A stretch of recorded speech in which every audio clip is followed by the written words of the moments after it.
अस्सलाम वालेकुम एवरीवन, कैसे हैं आप लोग। आई होप कि आप अपने घरों में बिल्कुल ठीक ठाक होंगे और बहुत खुश होंगे। Welcome to Anmol's kitchen. आज हमारे किचन में बन रही हैं बीफ शामी कबाब, जो बनते हैं बहुत ही मज़ेदार और बनाने हैं बहुत ही आसान। घर के आम मसालों से हम इन्हें बनाएंगे बहुत ही अच्छे, सॉफ्ट से, जूसी से और बहुत ही टेंडर, बहुत ही रेशेदार। देखिए ये कितने सॉफ्ट हैं और कितने रेशेदार हैं। ये इतने मज़ेदार बनते हैं कि दिल करता है कि खाते ही जाएं। इन्हें सर्व करें रायते के साथ या केचप के साथ, ये बहुत मज़ेदार लगते हैं। रोटी के साथ, चावल के साथ, हर चीज़ के साथ ये परफेक्ट हैं। तो इन्हें कैसे बनाना है, तो चलें बनाना शुरू करते हैं। बिस्मिल्लाहिर्रहमानिर्रहीम। मैंने लिया है 1 किलो बीफ। ये बोनलेस है। इसे हमने अच्छी तरह से धो लिया है, नमक सिरका लगाकर अच्छी तरह से धोकर साफ़ सुथरा कर लिया है।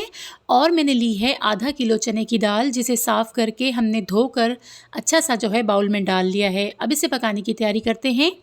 मैंने लिया है एक कुकर में जो है हमने डाल दिया है बीफ। अच्छी तरह से साफ़ सुथरा धुला हुआ बीफ हमने डाल दिया है। अब इसमें ऐड कर देंगे चने की दाल, जो हमने धोकर साफ़ सुथरी की हुई है। उसी के पानी के साथ जो है हम इसमें ऐड कर देंगे और मज़ीद 1 लीटर पानी जो है हम इसमें और शामिल कर देंगे, ताकि हमारी दाल जो है अच्छी सी सॉफ़्ट हो जाए और हमारा बीफ भी जो है अच्छा सा नरम हो जाए। अब इसमें मैंने शामिल कर दी हैं साबुत गोल वाली मिर्चें, ये 7 से 8 हैं। अब इसमें शामिल कर दूंगी मैं 1 टेबलस्पून भर के धनिया पाउडर। 1 टीस्पून जो है इसमें मैंने डाल दिया है हल्दी पाउडर। अब इसमें शामिल कर दिया है मैंने 2 टेबलस्पून जो है इसमें साबुत ज़ीरा हमने शामिल कर दिया है। और इसमें 1 टेबलस्पून भर के हम शामिल करेंगे कुटा हुआ धनिया। और इसमें शामिल कर देंगे हम तकरीबन 1.5 टेबलस्पून नमक। नमक जो है अपने जायके के हिसाब से आप डाल सकते हैं, कम या ज़्यादा। 1 टेबलस्पून भर के जो है हमने लाल मिर्ची का पाउडर शामिल कर दिया है। और 1 टीस्पून जो है इसमें हमने शामिल कर दी है काली मिर्ची। और इसमें डाला है पिसा हुआ गरम मसाला। साबुत गरम मसाला इसमें हम ऐड नहीं करेंगे। अब इसे हम बंद कर देंगे तकरीबन आधे घंटे के लिए। आधा घंटा हो गया है और हमारा बीफ और हमारी जो दाल है वो अच्छी सी सॉफ्ट हो गई है। इसमें ये जो थोड़ा सा पानी आपको नज़र आ रहा है, ये हम फ्लेम को हाई करके थोड़ा सा खुश्क कर लेंगे। और उसके बाद जो है इसको अच्छा सा घोटा लगाकर इसको हम जो है नरम मुलायम सा कर लेंगे, रेशेदार सा कर लेंगे। ये पानी हम थोड़ा सा ड्राई करेंगे। जब ये पानी थोड़ा ड्राई हो जाएगा तो इसे घोटे की मदद से हम लगाएंगे घोटा। अब इसे हम घोटा लगाएंगे। फ्लेम जो है मैंने ऑफ़ कर दिया है नीचे, और इसको अब घोटा लगाते जाएंगे। ये ठंडा होता जाएगा और हार्ड होता जाएगा। आप टेंशन ना लेना कि ये इतना पतला है, कैसे कबाब बनेंगे। ये बिल्कुल हार्ड हो जाता है। दाल जो है हमारी चने की वो काफ़ी खुश्क होती है, तो जब इसको घोटा लगता जाएगा, ये ठंडा होता जाएगा, तो ये सख्त होता जाएगा। ये देखिए हमने कितना अच्छा सा इसे घोटा लगाया है और अच्छा सा रेशेदार सा ये हमारा मटेरियल जो है तैयार हो गया है। और ये काफ़ी पहले से सख्त हो गया है। मज़ीद इसे जो है और घोटा लगेगा और इसे हम रख देंगे डीप फ्रीज़र में 1 घंटे के लिए। अब हमारा कबाब का जो ये मटेरियल है तैयार हो गया है। अब इसमें शामिल करेंगे हरी मिर्चें कटी हुई।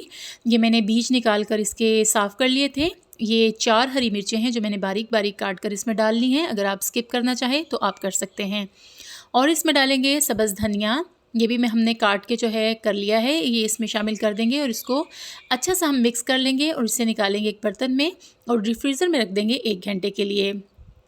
डीप फ्रीज़र में हमने इसे रख दिया था 1 घंटे के लिए। ये देखिए कितना अच्छा से सेट हो गया है। अब हाथों को जो है हम ग्रीस कर लेंगे और इसके कबाब बना लेंगे। नॉर्मल साइज़ के कबाब जो हैं आप तैयार करके, इसकी शामियाँ तैयार करके जो हैं डीप फ्रीज़र में रख दें और ये बहुत अच्छी सी सेट हो जाती हैं। इस साइज़ की जो है हम इसकी शामी कबाब बना लेंगे और अच्छे से जो है ट्रे में इसको रखते जाएंगे। 1 बाय 1 बनाते जाएं और इसको अच्छा सा सेट करके रख लें। ये कबाब जो हैं आप 2 महीने के लिए डीप फ्रीज़र में सेव करके रख सकते हैं। इनको जब ये हार्ड हो जाएं, ये बिल्कुल फ्रीज़ हो जाएं, तो इनको ज़िप-लॉक बैग में आप डालकर 2 महीने के लिए जो है रख सकते हैं। इसी तरह हमने सारे शामी कबाब जो हैं तैयार कर लेने हैं। हाथों को ग्रीस कर लें और सारे शामी कबाब तैयार कर लें। देखें हमने सारी जो हैं टिक्कियाँ शामी कबाब जो हैं बना के रख लिए हैं। अब इसे हम रख देंगे डीप फ्रीज़र में, ताकि ये अच्छे से जो हैं फ्रीज़ हो जाएं। और जो हमने फ्राई करने हैं वो हम फ्राइंग के लिए बाहर रख लेंगे, बाकी हम डीप फ्रीज़र में फ्रीज़ कर लेंगे। और जब ये अच्छे से फ्रीज़ हो जाएंगे तो इन्हें ज़िप लॉक बैग में डाल के रख लेंगे। अब करते हैं इनको फ्राई। हमने ले लिया है एक तवा, तवे में डालेंगे ऑयल। थोड़ा सा ऑयल डालें, ज़्यादा इनको डीप फ्राई करने की ज़रूरत नहीं है। अगर आप इनके ऊपर अंडा लगाना चाहते हैं तो लगा सकते हैं, वरना अंडे के बगैर भी ये जो बहुत अच्छी सी फ्राई हो जाती हैं। अब सारी टिक्कियाँ जो हैं हमने रख देनी है तवे के ऊपर और फ्लेम जो है वो है मीडियम टू लो। इनको 2-2 मिनट के लिए एक साइड पे जो है हम फ्राई करेंगे और 2 मिनट के लिए दूसरी साइड पे फ्राई करेंगे। जब इन पे अच्छा सा कलर आ जाएगा तो इन्हें हम जो है डिश आउट कर लेंगे। ये बहुत ही मज़ेदार बनती हैं। जब तक इन पे अच्छा सा कलर आ ना जाए इनको स्पून ना लगाइएगा, ये टूट जाएंगी। एक साइड पे जब 2 मिनट हो जाएंगे तो एहतियात के साथ इन्हें पलट लें और दूसरी साइड पे भी इसी तरह सा कलर आप दे लें गोल्डन सा, और इन्हें फिर निकाल लें प्लेट में। हमने बना ली हैं शामियाँ, ये बनी है बहुत ही मज़ेदार और बहुत ही लजीज बनी हैं। अगर आपको मेरी रेसिपी पसंद आई हो तो इसे ज़रूर ट्राई करें और अपनी फैमिली फ्रेंड्स में इसे करें शेयर। इसी के साथ मैं चाहूँगी आपसे इजाज़त। अल्लाह ताला आपको दुनिया और आखिरत की भलाइयाँ अता फ़रमाए और दुनिया और आखिरत की रुसवाइयों से आपको अपने हिफ्ज़ ओ मान में रखे। आमीन सुम्मा आमीन। जाते जाते मेरे चैनल को करें subscribe, thumbs up and share. अल्लाह हाफ़िज़ जी, बाय बाय।